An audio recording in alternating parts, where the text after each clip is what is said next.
আল্লাহ তাআলা রমাদানের বরকত সবচেয়ে বেশি রেখেছেন শেষ রাতগুলোতে, শেষ দশকে, অর্থাৎ রমাদানের শেষ তৃতীয়াংশে। জি আর এর ভিতরে রয়েছে লাইলাতুল কদর। লাইলাতুল কদর সম্পর্কে তো আল্লাহ তাআলা কোরআন কারীমে খুব স্পষ্টই বলেছেন, লাইলাতুল কদরি খায়রুম মিন আলফি শাহর।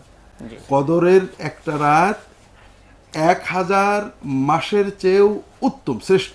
1000 মাসের সমান নয়, 1000 মাসের চেয়েও শ্রেষ্ঠ। জি আর 1000 মাস মানে প্রায় 84 বছর। জি তাহলে আমরা একজন মানুষ কত বছর বাঁচে? একজন মানুষ যদি 100 বছরও বাঁচেন, তাহলে তার কৈশোর, যৌবন, খাওয়া, ঘুম বাদ দিলে 100 বছরের জীবনে আমরা ইবাদত বন্দেগী করার সময় পাই। যেমন দিনের ভিতরে 24 ঘন্টায় আমরা সর্বোচ্চ 1 ঘন্টা আল্লাহর ইবাদত করতে পারি, হয়তো 5 ওয়াক্ত ফরজ নামাজ অন্যান্য সব মিলিয়ে ঘন্টাখানেক। জি তাহলে 100 বছরের জীবনে কয় ঘন্টা হয়?